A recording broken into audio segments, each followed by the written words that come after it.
जय हिंद दोस्तों। ऐसे नाजुक वक्त पर जहां पर लड़ाई छिड़ी है और जवान अपने घर से ड्यूटी स्टेशन पे जा रहे हैं, कोर्स से जा रहे हैं या टेम्परेरी ड्यूटी से जा रहे हैं, और जाने का साधन क्या उनके लिए जहाज ऑथराइज है? नहीं। क्या वो बस में जा सकते? नहीं, उन्हें ट्रेन में ही जाना है। अब ट्रेन में जाना है, रिजर्वेशन मिले या ना मिले, उन्हें समय पर पहुंचना है, उन्हें अपनी यूनिट में पहुंचना है। यदि यूनिट में नहीं पहुंचेंगे तो सूबेदार मेजर जान खाएगा, सीओ साहब 10 सवाल पूछेगा, क्योंकि आज देश के ऊपर संकट है, डिप्लॉयमेंट होना है, उसने बहुत सारा किसी डिटैचमेंट का हिस्सा है। लेकिन लेकिन लेकिन इसी बीच रेलवे कितना कॉपरेट कर रहा है, ये टीटी कितना कॉपरेट कर रहा है, इस नाजुक वक्त पर शर्म आती है। और ये वीडियो और जो आपके सामने वायरल हो रहा है, और इसके ऊपर रक्षा मंत्रालय को भी अब बीच में आना पड़ेगा, सरकार को आना पड़ेगा, रेल मिनिस्ट्री को आना पड़ेगा। आम जनता आ गई है, आम जनता ने क्या रिएक्ट किया है जरा ट्रेन के अंदर, वो भी मैं दिखाऊंगा। आखिर क्या क्या एडवाइजरी निकलनी, वो भी दिखाऊंगा। इस पिछले ऑपरेशन सिंदूर के दौरान ग्वालियर से मालवा एक्सप्रेस की घटना हुई हो, आपने देखा होगा टीटी किस तरह वसूली कर रहा है। आपने देखा होगा डिब्रूगढ़ एक्सप्रेस में जो कह रहा है मैं एक्स सर्विसमैन हूं, फौजियों से किस तरह पैसे ले रहा है, जबकि वो कोर्स टर्मिनेट होके गए, ये छुट्टी अपने बीवी बच्चों को छोड़ के जा रहे हैं। अभी आपने देखा वो प्रयागराज का एक सीन दिखा सकते हैं, फौजियों की वो वीडियो दिखा सकते हैं, बाथरूम में भेड़ बकरी की तरह पड़े हुए हैं और टीटी पैसे ले रहा है और भगा रहा है वहां से। आखिर ये टीटी कौन से देश का है? क्या इस देश में रहता है, नहीं रहता? क्या इसके लिए इंस्ट्रक्शन है? सारी बात करूंगा। आपने इस वीडियो को आप प्रमोट करना है, ज्यादा से ज्यादा दूर से पहुंचाना है। सबसे पहले मैं कह रहा हूं, सेना के जवानों को आने जाने में ना आए परेशानी। ये हमारे एक ग्वालियर में जब इंसिडेंट हुआ, 12 तारीख को एक आदेश निकलता कि युद्ध की स्थिति में सेना के जवानों से ट्रेन में होने वाले अवैध वसूली को लेकर रेलवे प्रशासन सख्त हुआ। रेलवे ने आदेश जारी की, निर्देश दिए कि ट्रेनों में सेना के जवानों को किसी प्रकार की असुविधा न दी जाए, साथ ही जितना हो सके उनका मदद करें। इस आशय के आदेश झांसी रेल मंडल के वरिष्ठ मंडल वाणिज्य प्रबंधक ने अपने अधीनस्थ टिकट चेकिंग कर्मियों को आदेश स्पष्ट रूप से दिया है कि भारत और पाक के बीच में तनाव है, सेना के जवान अपना घर परिवार छोड़ के इमरजेंसी में जा रहे हैं, उन्हें जो भी हेल्प है वो आप कर सकते हो। उन्होंने कहा है, अमन वर्मा ने कहा है कि सभी टिकट चेकिंग स्टाफ को निर्देश दिए हैं कि ट्रेन में ड्यूटी कर रहे हैं वहां सेना के जवान पहुंचे तो उन्हें प्राथमिकता दें, उनके साथ किसी प्रकार की अभद्रता न करें, सुनिश्चित करें उनके पास रिजर्वेशन नहीं है और ट्रेन में सीट खाली है तो प्राथमिकता से सेना के जवानों को सीट उपलब्ध कराएं और ये लगेज वगैरह की कोई पेनल्टी न लें। अब ये आदेश निकलता है, उससे पहले आप ये वीडियो देखिए। हम भी चल रहे हैं। क्या हो गया सर? हम भी चल रहे हैं। क्या हो गया? स्लीपर में जाना पड़ेगा भाई। स्लीपर में यात्रा करेंगे। स्लीपर में अभी स्लीपर में यात्रा करेंगे सर। अभी हम रिपोर्ट कर रहे हैं। कर दीजिए सर। रिपोर्ट क्या करोगे आप? ठीक है। बदतमीजी कर रहे हो ना आप, जो बदतमीजी कर रहे हो, आप जो बदतमीजी कर रहे हो हम लोगों के साथ, आप ये बता करके गए हैं। ठीक है, बोला कि रुके रहना, इधर रुके रहना, जब आप आईडी कॉल पे जा रहे हैं। ठीक है, ऐसे नहीं जा रहे हैं हम। ठीक है, हम भी, हमारे पास भी है। ठीक है, हमारे पास भी है। 1:25 बोल रहा हूँ सर, रिकॉल हमारे पास से बोल रहा हूँ। देखो इसमें करीब 20 की संख्या में आर्मी वाले हैं। 10 को हम आए हैं और 13 को बुलाया गया हमको। 15 को मैसेज है हमारे पास। हम क्या कहाँ कैसे जाएंगे आप बताइए? हम कैसे जाएंगे? हम कैसे जाएंगे? अरे सर, हम कैसे जाएंगे? एसी में कहाँ बैठे सर? हम कैसे जाएंगे? आप नहीं बता दीजिए। एसी में कहाँ बैठे सर? गैलरी में बैठे हुए हैं। एसी है ये सर। सर एक मिनट, वाल मत खींचो, वाल मत खींचो, वाल मत खींचो। सर सर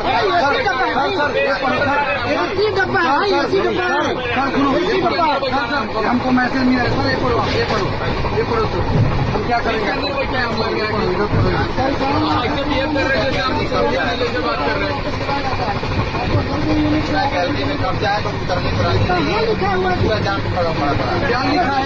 अरे ऐसी डब्बा में नहीं सर, हम कोई शौक से नहीं जा रहे हैं। मैं कितने को आया और कितने को जा रहा हूँ वो सर, हमने गैलरी में बैठा के उधर जगह रहने से नहीं जाना था।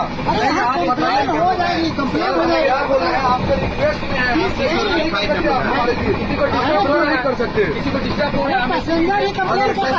पैसेंजर कंप्लेन किया है? फौजियों से बेरुखी रास नहीं आई, एसी बोगी में सीट दिलाई। अब मैं ये आप देखना चाहता हूं कि लगभग 65 फौजी आज जाकर के ट्रेन में रहते हो, टीटी उन्हें वहां से निकालने की कोशिश कर रहा है, जैसे उसके बाप की ट्रेन है। उसको नहीं पता, वो न्यूज नहीं सुन रहा है, वो सोच रहा है कि बस बॉर्डर पे ही चलेगा, जिस दिन गिरेगा ना तेरे पिछवाड़े तक जाएगा और तुझे नानी याद आएगी, भागा फिरेगा। लेकिन अभी तू फिल्मी समझ रहा है कि ये कुछ हो रहा है, हमें कोई फर्क नहीं पड़ता, हम अपनी ड्यूटी कर रहे हैं, ये ड्यूटी है ना तेरी। अब आप देखिए प्रयागराज में क्या होता है, दैनिक जागरण क्या कहता है, आप जरा सुनिए। उन्होंने कहा ये फौजी लेटे हुए थे और टीटी इनसे बदतमीजी कर रहा था, लेकिन वहां पर इस बात को लेकर के दूसरे यात्री उनमें गुस्सा आया, उन्होंने टीटी को लताड़ा कि किस तरह ये भेड़ बकरी की तरह पड़े, क्या आप इनको सीट नहीं दे सकते हो, कम से कम लड़ाई के लिए जा रहे हैं, कोई लोग घर छोड़ के जा रहा है और आप इनके साथ जबरदस्ती कर रहे हो, पैसा वसूली कर रहे हो, इनको बोल रहे हैं जनरल बोगी में जाओ। और जब यात्रियों ने हंगामा किया तो वहां अगले नेक्स्ट प्रयागराज के डीआरएम को एक्स पर ट्वीट कर दिया कि इस ट्रेन में ये हो रहा है, और वहां से फोन आता है कि भाई आप टीटी के खिलाफ कार्रवाई चाहते हो। बोला हमें कार्रवाई से मतलब नहीं है, टीटी आपका कार्रवाई करो न करो, लेकिन आपका सिस्टम इनको कॉपरेट नहीं कर रहा है। फिर सिस्टम कहता है कि नहीं, आगे प्रयागराज में जाते हैं, उन सभी को सीट दिलाई जाती है, उनका स्वागत होता है, वंदे मातरम भारत माता की जय के नारे लगाए जाते हैं फौजियों को देख के। क्यों वंदे मातरम आपके लिए लागू नहीं है, जय हिंद आपके लिए लागू नहीं है, भारत माता आपकी नहीं है? क्यों हमें ठेके पे दे रखा है भारत माता को आपने? अरे अरे क्या बोलूं आपको, इस तरीके की घटना होती है। आप देख सकते हो, इसका पेपर में निकला है, मंगलवार को ट्रेन एक एक्सप्रेस में अलग ही मंजर नजारा आया। 3 दर्जन फौजियों को देश की रक्षा के लिए नियति गंतव्य की ओर जाना था, वातानुकूलित श्रेणी में चढ़ गए। टीटी ने जवानों से जनरल बोगी में जाने को कहा। आरक्षित सीटों पर बैठे यात्रियों को यह रास नहीं आया, देशभक्ति के जज्बे का इजहार करते हुए फौजियों को अपनी सीटों पर बिठाया, टीटी के खिलाफ मोर्चा खोल दिया। रेल मंत्री व डीआरएम को एक्स पर संदेश वीडियो पोस्ट करके सहयोग मांगा। नतीजन प्रयागराज स्टेशन पर सभी जवानों को रेल कर्मियों के सहयोग से उन्हें सीट दिलाई गई। वाराणसी निवासी विमल सक्सेना इसी ट्रेन में थे। कानपुर और फतेहपुर स्टेशन से करीब 35 जवान ड्यूटी जाने के लिए ट्रेन में चढ़ते हैं। टीटी ने बेसिन के पास यानी बाथरूम के पास खड़े हुए फौजियों को यहां से जाने के लिए कहा, या फौजियों के साथ साथ जो दुर्व्यवहार हो रहा था यात्रियों ने विरोध किया।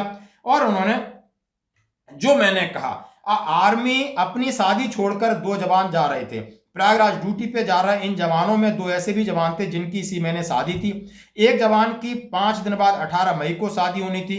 2 जवान राष्ट्र धर्म निभाने के लिए, उनका कहना ये मौका बार बार नहीं आएगा, शादी तो होती रहती है। दोस्तों किस तरीके से हमारी मानसिकता है, और ये ऐसा लग रहा है कि सिर्फ फौजियों ने ही ठेका ले रखा है। ये 26 जनवरी 15 अगस्त को पहुंच जाएंगे, झंडे वंडे हिलाएंगे और नेता को एक फ्लैग हो जाएगा और उनको बोला जाएगा भाई आप राष्ट्रगान गा दो या राष्ट्रगीत गा दो, उन्हें वो भी फर्क नहीं है, कोई लिख के बताएगा तो पढ़ के सुना देंगे। बाकी इनकी देशभक्ति ऐसी है।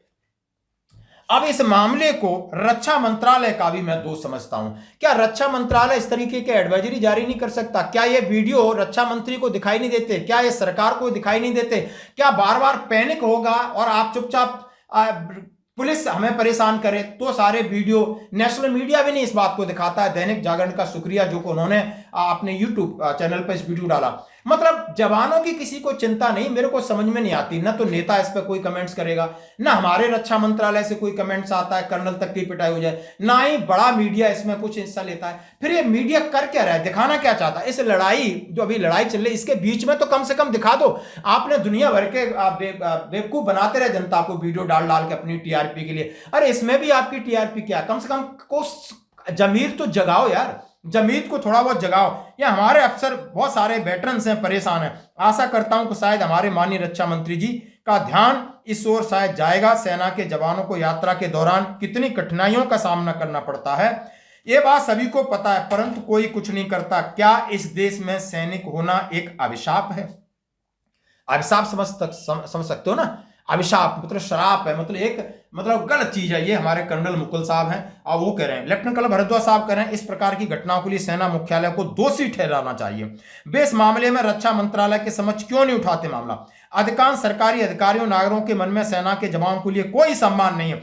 सम्मान केवल बॉलीवुड अभिनेता और क्रिकेट खिलाड़ियों को रह गया। लेफ्टिनेंट कर्नल भरद्वाज साहब को सैल्यूट, कर्नल मुकुल को सैल्यूट। मैं सेना के सभी उच्च अधिकारियों को कहना चाहता हूं, जितने वेटरन्स उनको कहना चाहता हूं, आज ये टोल प्लाजा पे जवानों के साथ हो रहा है, ट्रेन में इस प्रकार हो रहा है। जवान छुट्टी से निकला कि किसी न किसी का शिकार हो जाता है, चाहे वो टोल प्लाजा पे शिकार हो जाएगा, किसी काम से गया तो पुलिस शिकार कर लेगी, ट्रेन में टीटी शिकार कर लेगा, इधर जमीन होगी तो पड़ोसी शिकार कर लेंगे। क्या शिकार होने के लिए? तभी कहा है कि भारत के अंदर जवान होना क्या अभिशाप है? कौन बनेगा जवान? आपके बेटे बनेंगे आईएएस के। आपने देखा होगा, पुलिस के हिसाब से ले लो, पुलिस का इंस्पेक्टर का भी बेटा फौज में सिपाही है तो ढूंढ के बता दो हमें। यदि किसी का बेटा है तो वो सिर्फ जवानों का बेटा है और किसानों का बेटा है। इसलिए आपको लग रहा है, ऐसा लग रहा है ये भेड़ बकरी है, मूली गाजर है। थोड़ा जाग जाओ, इस वीडियो को आगे ज्यादा से ज्यादा ट्वीट करिए। बेशक कभी नहीं मैं कहता, लेकिन अभी बहुत गुस्सा आती है, खून खोलता है, इसलिए सामने रख रहा हूं इस वीडियो को। धन्यवाद। गलत चीजें होती है, हमने आपकी वजह से ट्रेन मिस की है, हमने जहाँ पे जाना था वहाँ मिस की है, ठीक है। गलत के लिए रुक रहे हैं दुनिया।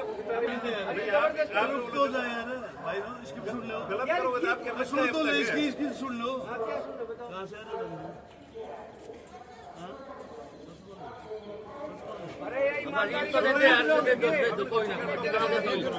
आप मना करे थे भी बताओ सर, जवाब दो आप भी। हाँ बोलो, दो जवाब दो, कैसे भी आओ। आप टिकट ने मना भी किया आपने, ठीक है, तो टिकट ने मना भी किया आपने।